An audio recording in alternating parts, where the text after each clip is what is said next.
Olá, eu sou o professor Antônio Pantoja, faço parte da Loja do Concurseiro, o curso online que mais cresce no Brasil. Vem conosco, seja um soldado PM do estado do Maranhão.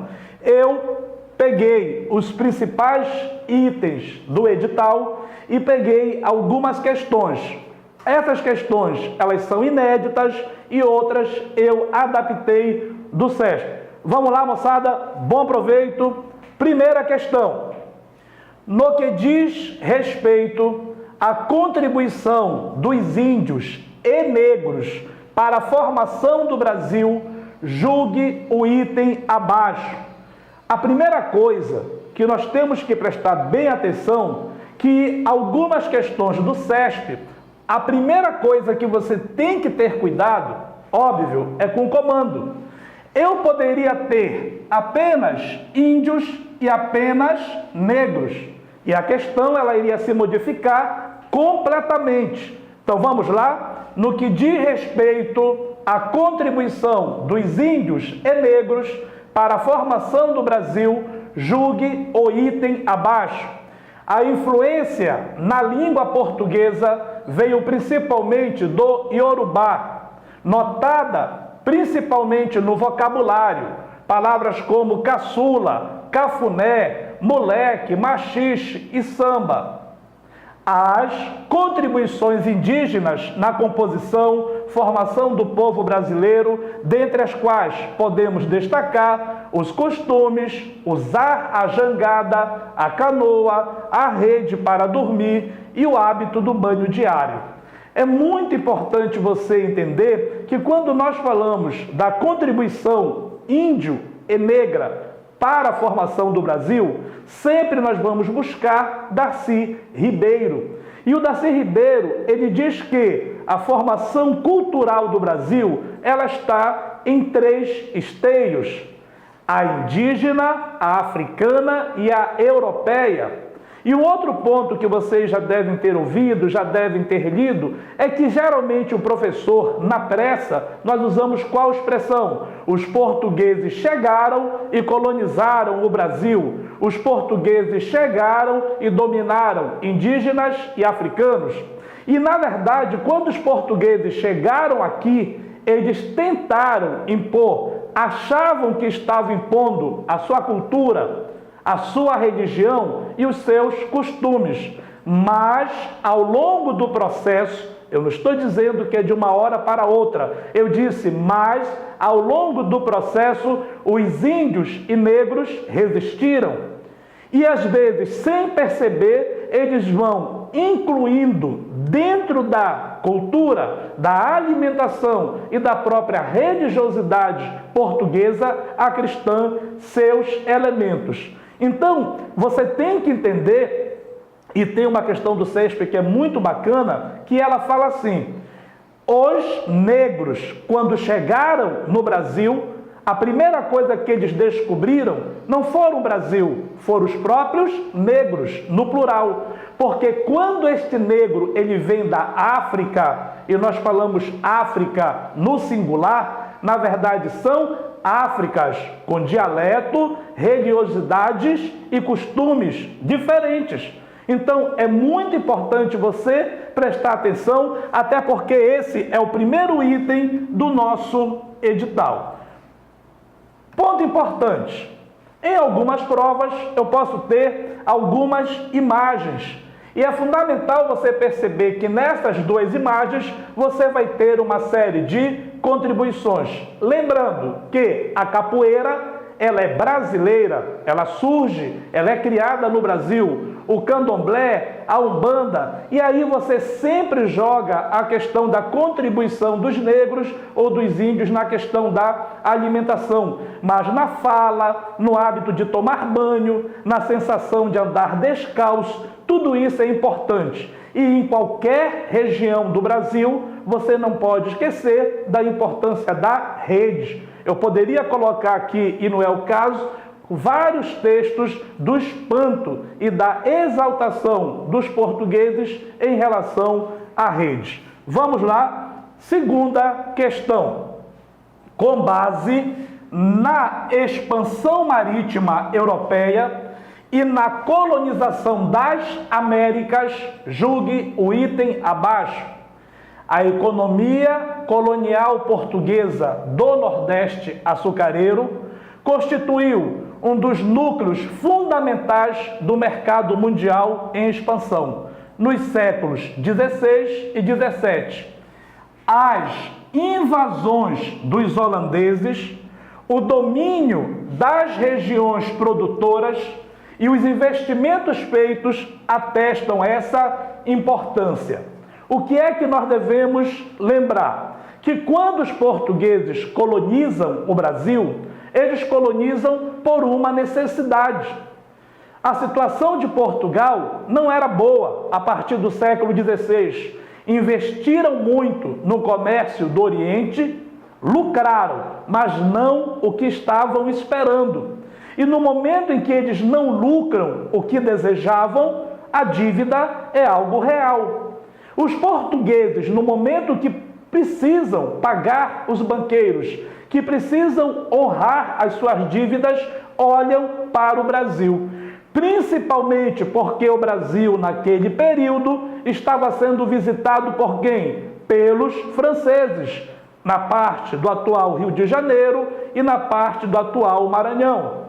O que é que Portugal irá fazer? Ele vai tentar estimular a ocupação do Brasil. Implantou as capitanias hereditárias e algumas dessas capitanias tiveram alguns benefícios, principalmente aquelas que produziam açúcar. Lembrando que o açúcar é um produto que não é rapidamente viável.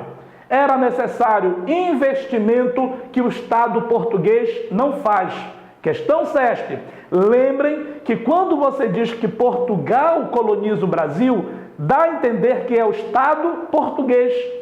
E não foi o Estado português que colonizou o Brasil, foram particulares, não esqueça disso. E alguns desses particulares tiveram ajuda, tiveram financiamento dos holandeses. Vamos lá? Holandeses investiram, esperaram alguns anos para obter lucro e privilégios.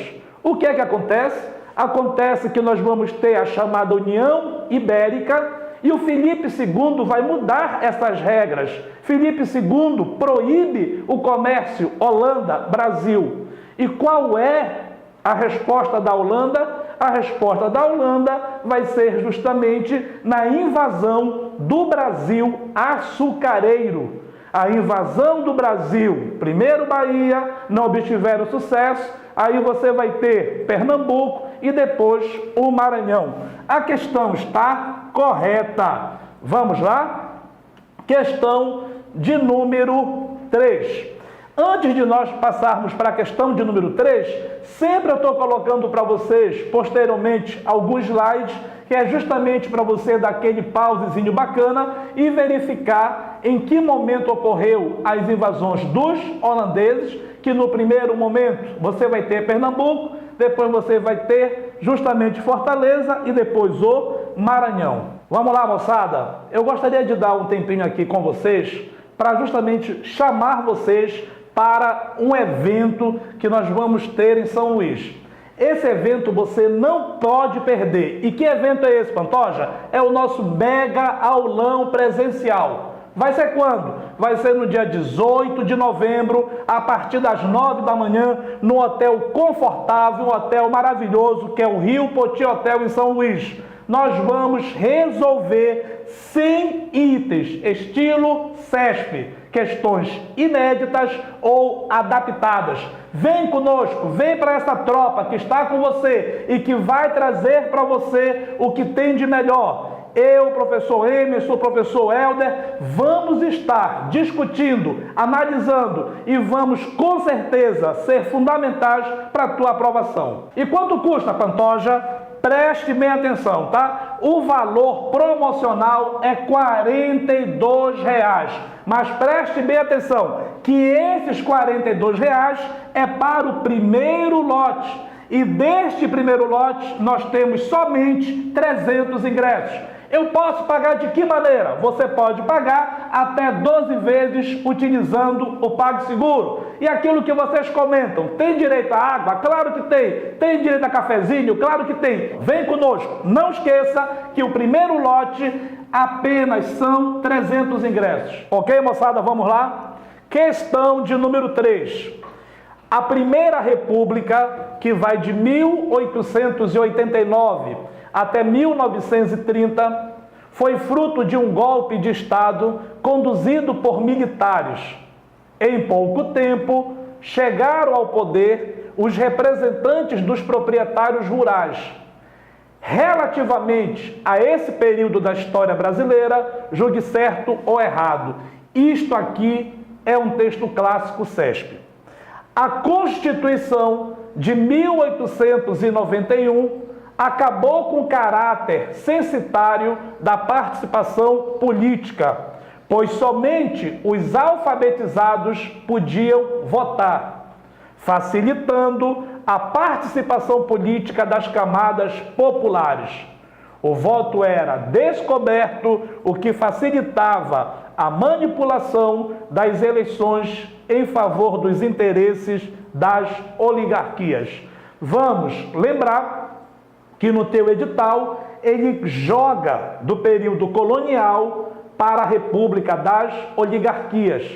Lembrando que após Deodoro da Fonseca e Floriano Peixoto, o poder da República Brasileira vai estar nas mãos dos grandes proprietários de terra, daí o termo oligarquia. Lembrando também que a nossa primeira Constituição republicana, eu disse primeira Constituição republicana, ela vai ter uma influência das ideias do federalismo norte-americano, ela vai ter uma influência do liberalismo, mas também vai ter uma influência de uma ideia mais conservadora, que era o positivismo. Lembrando também que no momento em que a nossa Constituição ela é pensada, ela é discutida, a primeira coisa que fizeram, correto, extinguiram o voto censitário. No momento em que ela extingue o voto censitário, ela estabelece que votam homens alfabetizados. Vamos lembrar que grande parte da população do Brasil não era alfabetizada. O ensino público ele não existia nesse período. Portanto, já temos um item errado nesse texto. Um outro ponto fundamental para nós é que no momento em que eu tenho o voto chamado voto descoberto, o voto não é secreto. E no momento em que você, ao marcar, no momento em você colocar o nome do seu candidato, alguém pode ter o controle sobre o seu voto. Se eu sei em quem você votou, eu posso te pressionar. E isso vai ser fundamental para nós entendermos o chamado voto do cabresto. Geralmente, as questões que falam sobre o voto do cabresto, elas não fazem esta relação à Constituição de 1891. Geralmente, quando nós falamos do voto do cabresto, você fala da força, você fala do poder que o coronel tem em relação ao seu camponês. Mas como é que o coronel tem esse poder? O coronel vai ter esse poder justamente a partir de que momento? No momento em que ele tem o controle da eleição. Vamos lá? A Constituição de 1891 acabou com o caráter censitário da participação política, pois somente os alfabetizados podiam votar, facilitando a participação política das camadas populares. As camadas populares, elas estavam ausentes, elas estavam distantes. Isto é uma influência justamente do quê? É uma influência justamente da ideia do positivismo. Imagem tradicional e que ela pode vir no teu concurso. E aí nós temos que desfazer uma visão. Sempre nós jogamos a visão que o eleitor é burro. Sempre você joga uma visão, e o teu edital cobra isso, que o eleitor não sabe votar. E aí você já aprendeu alguns estereótipos, né? É uma imagem pré-concebida de que o intelectual é o político, é o cientista, e que o eleitor, ele é burro. Lembrando que esse eleitor, às vezes, ele pode votar por uma conveniência. Lembrando também que quando nós olharmos a figura de uma mulher utilizando um barrete, é uma influência da Revolução Francesa. Sempre que vier uma imagem, é fundamental que você tenha a análise dessa imagem. Questão de número 4. Sobre as revoltas nativistas. Devido a problemas de crise no setor açucareiro e carência no estado do Maranhão, um grupo de pessoas revoltadas com tais situações degradantes e exploratórias por parte do governo e principalmente pelos holandeses, iniciaram o movimento em 1684, na cidade nordestina de São Luís, com a liderança dos irmãos Tomás Manuel Beckmann. Não é isso? Vamos lá. É fundamental nós entendermos que no momento em que os holandeses eles são expulsos, essa expulsão não foi pacífica. Ela envolveu guerra, e é o estilo muito lento que são as guerrilhas. É fundamental você entender que além dessas guerras, você vai ter a destruição de muitos engenhos, você vai ter negros que aproveitam os combates e vão fazer o quê? E eles vão fugir para os quilombos. Lembrando também que no momento em que os holandeses foram expulsos, entre aspas, Portugal estava saindo de uma União Ibérica, que foi um desastre para o Estado português. Portugal teve que pagar uma indenização para os holandeses, por isso que eu coloquei que foi entre aspas. E o Estado português está completamente desarticulado. Ora, se o Estado português está desarticulado, o que é que ele vai fazer? Ele vai explorar ainda mais as suas regiões, principalmente as regiões que produziam açúcar. Isto vai acontecer em Recife, isso vai acontecer em Salvador e isso vai ocorrer também em São Luís. Lembrando também que o governo português ainda vai criar determinadas companhias. Essas companhias terão o privilégio de vender produtos, ou seja, mais um monopólio, e de comprar o produto. Se uma só companhia vende, ela estabelece o preço que acha melhor. Se ela compra, também estabelece o preço. Não há livre concorrência. Um outro problema para essa rebelião é a questão dos escravos. Lembrando que a maioria dos escravos iam para onde? Para Recife, iam para a Bahia. E que eles não iam para o Maranhão na quantidade que os fazendeiros exigiam. Um dos principais motivos dessa rebelião, estavam descontentes com a companhia, estavam descontentes com a corrupção, o próprio governo no Maranhão não fazia absolutamente nada e mais, havia uma indecisão em relação à igreja, em relação aos jesuítas. Ora, a escravidão indígena era permitida, ora, o escravo indígena era proibido. Ora, os jesuítas eram expulsos, ora, voltavam para o Maranhão. Então, esses são os motivos principais para essa rebelião. Devido a problemas de crise no setor açucareiro, já falamos, e carência no estado do Maranhão, também já falamos, um grupo de pessoas revoltadas com tais situações degradantes e exploratórias por parte do governo e principalmente pelos holandeses, né? Você tem um texto muito bacana, aí você já não respira direito, apressa e você esquece que os holandeses já não estavam mais nesse local. Muito cuidado, e eu digo sempre, tá? Cada professor com a sua loucura. A minha é que você leia, que você grife, que você respire, para que você não perca nada. Vamos lá? A Revolução de 1930 põe fim à hegemonia da burguesia do café. desenlace inscrito na própria forma de inserção do Brasil no sistema capitalista internacional. Na pressa, é mais uma frase, é mais um texto, eu vou para a questão. E aí você dança, não faça isso. Esse texto vai te ajudar a responder o item corretamente.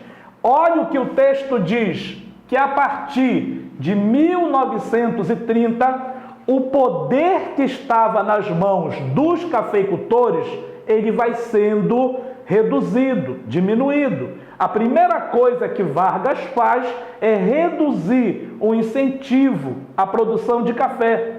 E Vargas, no momento em que ele era candidato a presidente, ele promete 3 itens que eu coloco como os principais.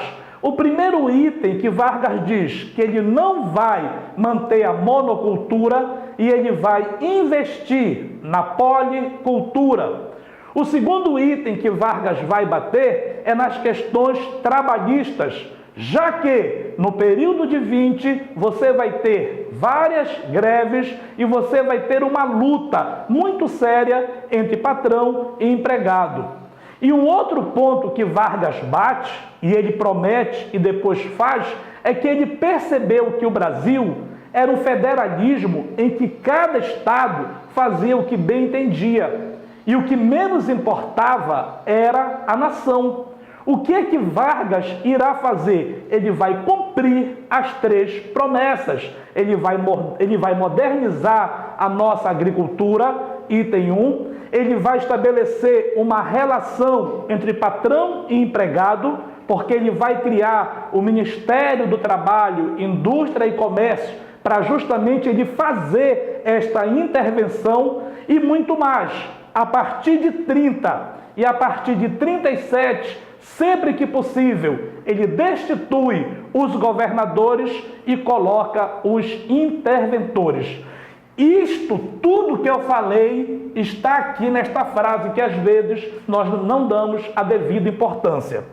Tendo o texto precedente como referência inicial, olha o CESP, o texto é uma referência para você a respeito do período da história brasileira por ele focalizado. Qual é o período? De 30 até 45.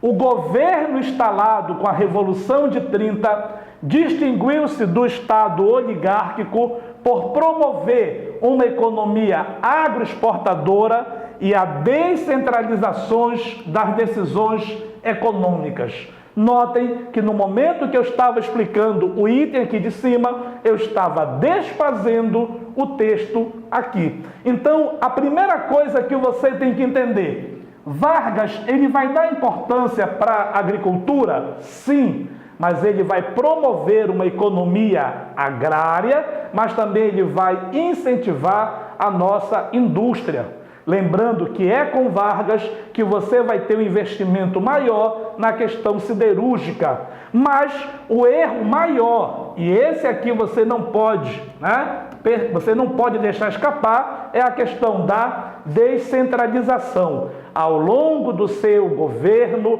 Vargas, sempre que possível, ele centraliza. E isso ficou muito claro no momento em que ele implanta o Estado Novo. Vamos lá? Questão de número 6. O Maranhão foi tardiamente colonizado e sua estrutura administrativa, aos poucos, foi sendo estabelecida, com prioridade para a área litorânea, sendo que a interiorana somente teve início a partir de 1730. Mais uma vez, o texto vai ser muito importante. Tendo o texto precedente como referência inicial, julgue o próximo item a respeito do período da história brasileira.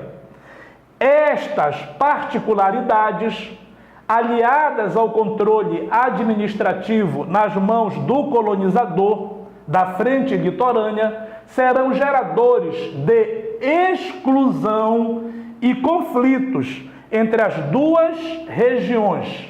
e terão visibilidade durante o processo de adesão do Maranhão à independência. O texto, lá em cima, ele está colocando para vocês que nós temos duas regiões que foram ocupadas de forma diferente e que pensam de forma diferente, ok? Olhem só, no momento em que o Maranhão é ocupado, após a invasão dos franceses, após a invasão dos holandeses, o nosso litoral ele vai estar muito mais próximo de Portugal do que da Bahia, do que de Recife. As correntes marinhas tornavam extremamente difícil, custoso sair do Maranhão e ir para Pernambuco. Sem exagero, era muito mais prático você ir para onde? Para Lisboa. Lembrem que Portugal, ele divide o território que hoje você chama Brasil. Você tem uma área que você chama de Brasil e tem uma outra que é um estado diferente, que é o estado do Maranhão. Depois você vai ter o estado do Grão-Pará, olha só, você vai ter o estado do Maranhão e Grão-Pará, que depois vira Grão-Pará e Maranhão. Mas o que interessa para a questão é que essa região litorânea, ela vai viver da produção da cana-de-açúcar, ela vai viver depois do algodão e ela vai estar completamente conectada com Lisboa. No momento em que Dom Pedro I diz independência ou morte, grande parte das pessoas que estavam em São Luís serão contra a independência, porque comercializavam com Lisboa, estavam com seus cargos públicos, estavam com seus privilégios e não queriam perder. Eu tenho uma outra região, faz uma leitura aí, Campos Bons. Isso é fundamental, Campos Bons. A região dos Campos Bons são pessoas que vieram da Bahia, são pessoas originárias do movimento dos bandeirantes. Esses homens vão criar gado, esses homens vão estar muito mais ligados ao comércio interno do que o comércio externo. Qual é o mérito da questão? Que no momento em que eu tenho o processo de independência, você vai perceber que no litoral é muito mais visível um dizer não à independência. E no interior, você vai ter um dizer sim à independência. Lembrando que quando nós temos as principais batalhas, você vai ter a região do interior aliada ao movimento de independência. Alguns historiadores no Maranhão, eles vão trabalhar muito mais que a adesão do Maranhão à independência, ela é feita do interior para o litoral. E esse movimento só não é mais radical porque Dom Pedro vai enviar Cochrane e que vai forçar a adesão. Ok? Então, essa questão aqui, ela está completamente certa. Eu digo para vocês, se a banca quiser dificultar a vida de vocês, ela vai trabalhar um texto como esse aqui. Ok, moçada? Vamos lá. Questão de número 7. João Goulart era o herdeiro natural de Getúlio Vargas, em cujo governo fora ministro do Trabalho, cargo do qual sairá por ter se recusado a propor aumento de 100% do salário mínimo, como exigia o movimento sindical por considerá-lo incompatível com a situação econômica. Não vamos perder tempo, né? Nós sabemos que antes de Getúlio Vargas, e aí você tem que dar aquela pausa e você tem que ter muito cuidado quando você lê em qualquer concurso a palavra Getúlio Vargas, pega logo e coloca no teu caderno. Faça isso, por favor. Qual Getúlio Vargas? Porque você tem Vargas de 30 a 45, que ele vai oscilar democracia e poder centralizado. Mas você vai ter o segundo governo de Vargas, que ele não é eleito com a maioria dos votos. No segundo governo de Vargas, ele é o presidente e o poder legislativo não dava condições para que ele governasse. E vamos lembrar que Getúlio Vargas assume após Dutra, que não dá aumento de salário, que o trabalhador tinha perdido todo o poder de compra.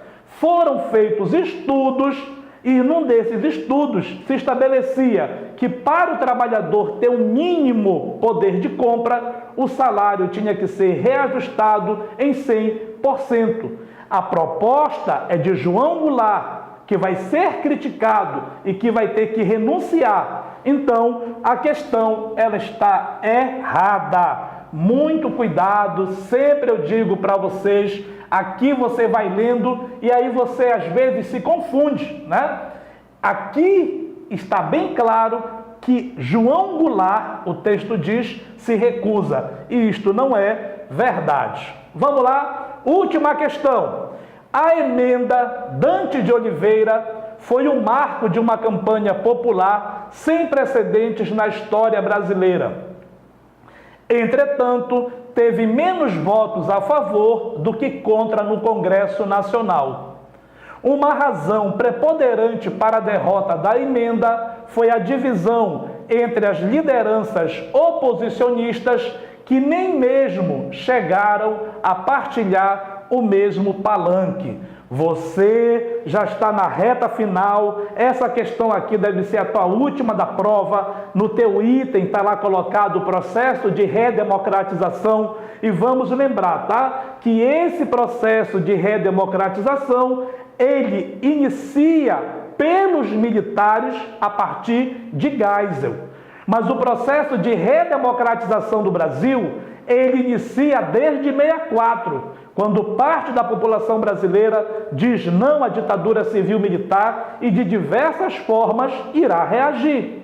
Vamos lembrar também que depois do presidente Geisel, você vai ter o presidente Figueiredo, que nem presidente queria ser. E é justamente nesse contexto que você vai ter o Dante de Oliveira lançando uma campanha, que em 1995 a eleição seria pelo voto direto. Nós vamos ter toda uma manifestação popular, nós vamos ter vários elementos, tanto da esquerda, quanto da direita, quanto moderados, que vão se unir. E aí, quando você olhar qualquer imagem, qualquer menção, você vai ter uma frase chamada diretas já. E o que mais caracterizou a campanha pelas diretas já foi justamente o desejo, foi a motivação no Brasil como um todo de dizer que nós não queríamos mais a ditadura civil-militar. Então, olha o erro começa bem aqui. Uma razão preponderante para a derrota da emenda foi a divisão das lideranças oposicionistas. Existia pensamento diferente aqui? Sim. O erro está bem aqui, ó, que nem mesmo chegaram a partilhar o mesmo palanque. Partilharam, sim, o palanque. E em várias imagens, em vários textos, em várias provas, você vai ter no palanque uma série de pessoas que ainda hoje você reconhece. Aqui você vai ter elementos com pensamentos diferentes, mas que estavam juntos. Por quê? Porque eram favoráveis à campanha pelas diretas. Muito obrigado, eu espero que eu tenha ajudado muito. Fique conosco, vem para a loja do concurseiro, o curso online que mais cresce no Brasil.